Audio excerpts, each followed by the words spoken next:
소록도 병원이 문을 연 지 내일로 100년이 됩니다. 그동안 소록도에 억류됐던 한센인들의 삶을 재조명하고 한센병에 대한 인식도 새롭게 바꾸려는 작업이 계속되고 있습니다. 농어촌 공무원들의 업무 시간이 달라지고 있습니다. 농산일이 바쁜 지역 여건과 농어민들의 편의를 위해 1시간 빨리 출근하거나 밤 늦게까지 민원실 업무를 하고 있습니다. 자치단체 곳곳에서 청사 CCTV 교체 작업이 한창입니다. 청사 방호 때문에 고화질로 CCTV를 교체하는 것인데 공무원 사찰 논란이 거세지고 있습니다. 전남 지역 자치단체들의 재정 여건이 갈수록 악화되고 있습니다. 일부 자치단체는 자체 수입으로 공무원 인건비조차 해결하지 못하고 있는 것으로 나타났습니다.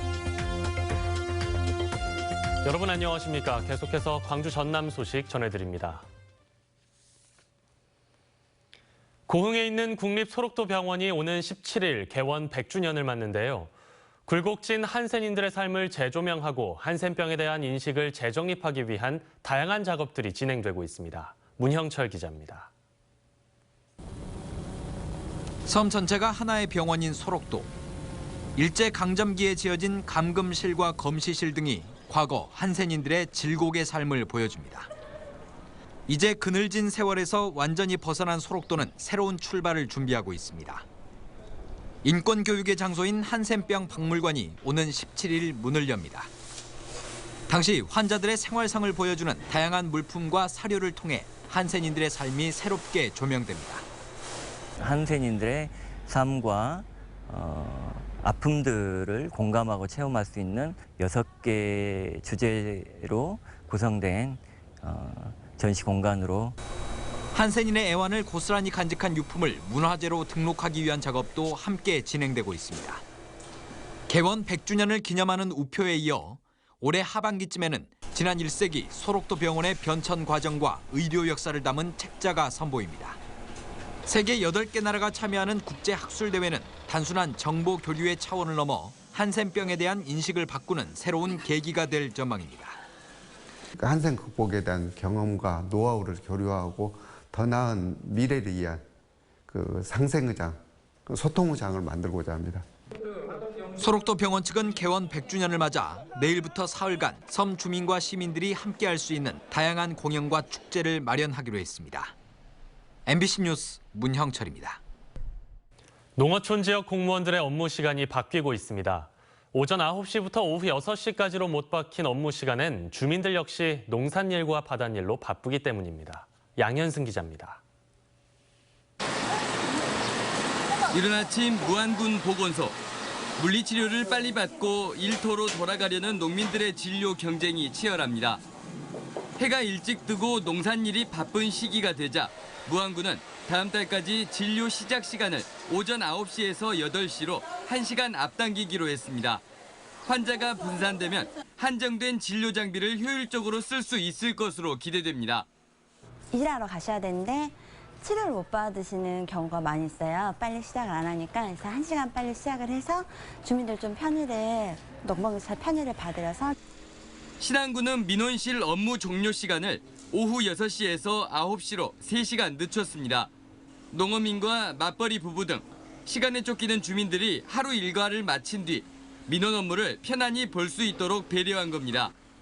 인감증명과 본인 서명 사실 확인서 등 직접 방문이 필요한 서류 등 10가지 증명서 발급이 야간에도 가능하게 됐습니다. 멀리 있는 데서 이렇게 한 번씩 가끔 나와야 되는데 업무가 낮에는 겹치는데 저녁에 오니까 굉장히 좋습니다. 지역 여건에 맞춰 바뀌는 공무원 출퇴근 시간을 주민들은 어색함 속에 반기고 있습니다. MBC 뉴스 양현승입니다. 최근 광주시가 청사 CCTV를 고화질로 긴급 교체 중입니다.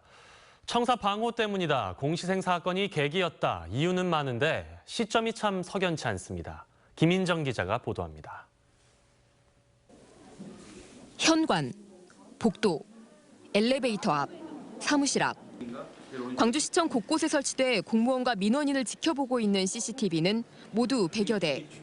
이 가운데 절반이 최근 고화질로 교체됐습니다. 네, 이게 바로 새로 교체된 200만 화소 CCTV 영상인데요. 지나가는 사람의 얼굴과 형체가 정확하게 인식이 됩니다. 하지만 40만 화소의 경우에는 사람의 형체가 흐릿하게 보입니다. 광주시는 노후화된 CCTV를 교체하는 건 4년 전부터 수건 사업이었다고 설명합니다. 육안으로 인식이 곤란한 부분까지 다 이제 확인할 수가 있어서 2013년부터 이제 계획을 이렇게 세워서 이제 하고 있었습니다. 그런데 교체를 결정하고 내부 방침을 세운 시점은 3월 16일. 광주시 노조가 정부 반대를 무릅쓰고 전공로 가입 투표를 실시한 3월 9일부터 11일 투표 직후입니다. 지난해부터 물품 창고 안에 있던 유대회 CCTV 설비를 그 시점에 꺼내 초고속으로 교체 작업을 추진한 겁니다. 광주시는 투표 당시 CCTV로 공무원들을 사찰했다는 논란으로 현재 인권위 진정까지 당한 상황. 이 때문에 대대적인 CCTV 교체 역시 사찰 강화용 아니냐는 의심을 부르고 있습니다. 광주시는 사찰 강화가 목적이라면 투표가 시작되기 전 미리 교체했을 거라고 해명하고 있습니다. 한편 광주시는 공시생 청사 침입 사건을 계기로 청사 방호를 강화하겠다며 남은 CCTV도 전부 고화질로 바꾸고 더 늘리기 위해 추경 예산 3억 원을 긴급 편성했습니다. MBC 뉴스 김인정입니다. 영암 F1 경주장에서 열흘 동안 열린 2016 모터 레저 스포츠 한마당 행사가 성공적으로 끝났습니다. 지난 5일부터 열린 이번 행사에는 8만여 명의 관람객이 방문해 2016 에이포스 국제 자동차 경주 대회 등 각종 모터스포츠 대회와 F1 서킷을 직접 주행해보는 서킷 택시, 인기 가수들의 특별 공연 등을 즐겼습니다. 또 유명 셰프와 함께하는 푸드트럭 페스티벌도 평소에는 맛볼 수 없는 음식들로 관람객들의 눈길을 끌었습니다. 오늘 오전 8시 40분쯤 영암군 삼호읍 교차로에서 32살 유모 씨가 몰던 승합차와 34살 정모 씨의 승합차가 충돌했습니다. 이 사고로 유 씨의 차량에 타고 있던 31살 주모 씨가 숨지고 운전자 등 5명이 크고 작은 부상을 입었습니다. 경찰은 목격자와 운전자 등을 상대로 정확한 사고 경위를 파악하고 있습니다. 전남 지역 자치단체 상당수가 자체 수입으로 공무원 인건비조차 해결하지 못하고 있는 것으로 나타났습니다. 전라남도가 공개한 2016년 자치단체 재정 공시에 따르면 재정 자립도가 가장 낮은 진도구는 자체 수입이 131억 원에 불과하지만 공무원 인건비가 355억 원으로 지출이 2배 가까이 많았습니다. 전남 22개 시군 가운데 15개 지자체는 자체 수입으로 공무원 인건비를 충당하지 못하고 있는 것으로 나타났습니다. 여수시가 지역의 대표 관광지인 오동도를 모든 관광객들이 제약 없이 이용할 수 있는 열린 관광지로 조성합니다. 여수시는 오는 10월까지 모두 3억 2천여만 원을 들여 오동도를 찾는 장애인 관광객들의 편의를 위해 장애인 화장실을 개선하고 점자 가이드북을 새로 제작해 배포할 예정입니다. 또 영유아 동반 가족과 어르신들의 이동 불편이 없도록 오동도 입구와 매표소 창구를 새로 개선하고 장애물도 제거해 열린 공간으로 조성할 계획입니다. 5.18 민주화운동의 흔적을 간직한 광주 전일 빌딩이 층별로 5개 구역으로 구분돼 리모델링됩니다. 광주시는 지하 1층과 지상 1층은 에픽존으로 교류센터와 아카이브 등을 설치하는 등 층별로 5개 구역으로 나눠 리모델링하기로 하고 다음 주 중 방안을 최종 확정하기로 했습니다. 당초 3층에서 10층에 검토됐던 호스텔은 경제성이 낮다는 판단에 따라 무산됐습니다. 광주시는 연말까지 기본 실시 설계를 끝내고 내년 1월 공사에 들어가 오는 2018년 1월 완공할 계획입니다. 전국 16개 시도의 올해 1분기 서비스업 생산과 소매 판매가 지난해보다 모두 증가한 가운데 전남의 증가율은 평균에 미치지 못했습니다. 통계청에 따르면 올해 1분기 전남의 서비스업 생산은 지난해 같은 기간보다 2.2% 증가했고 소매 판매 역시 2.6% 늘었지만 모두 전국 평균보다는 증가율이 낮았습니다. 업종별로 보면 전남의 서비스업 생산은 교육이 줄고 금융보험이 늘었으며 소매 판매는 전문 소매점이 감소했지만 승용차, 연료 소매점은 증가했습니다. 기아 타이거즈가 주말 한화와의 3연전을 싹쓸이하며 5연승 행진과 함께 5할 승률에 복귀했습니다. 기아는 어제 한화와의 경기에서 7대6 접전이 펼쳐지던 8회 말 나지완이 승부의 쐐기를 박는 1점 홈런을 쳐 8대7로 이겼습니다.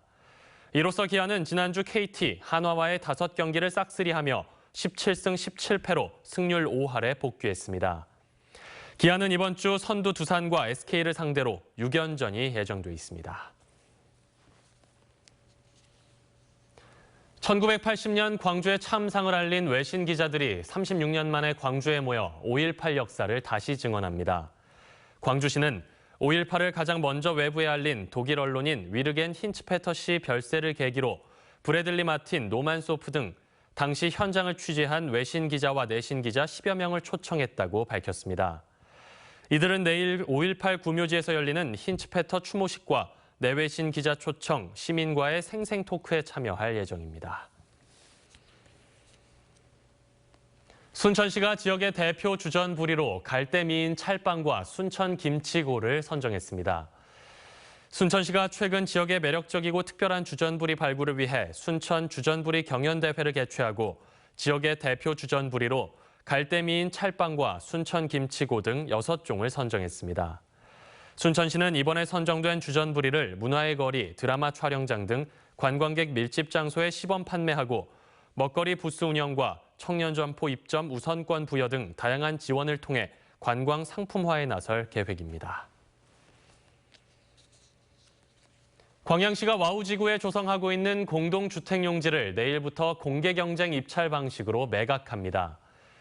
이번에 입찰이 실시되는 용지는 12만 8천 제곱미터, 3,200여 세대의 아파트가 들어서는 곳으로 최근 토지대금 납부 기한이 12개월에서 36개월로 연장돼 매입자들의 부담이 줄었습니다.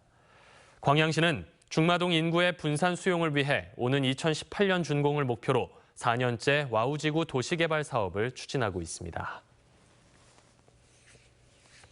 악취 민원이 이어져온 광양읍 중림리 생활 폐기물 매립장에 환경 정비가 이루어집니다.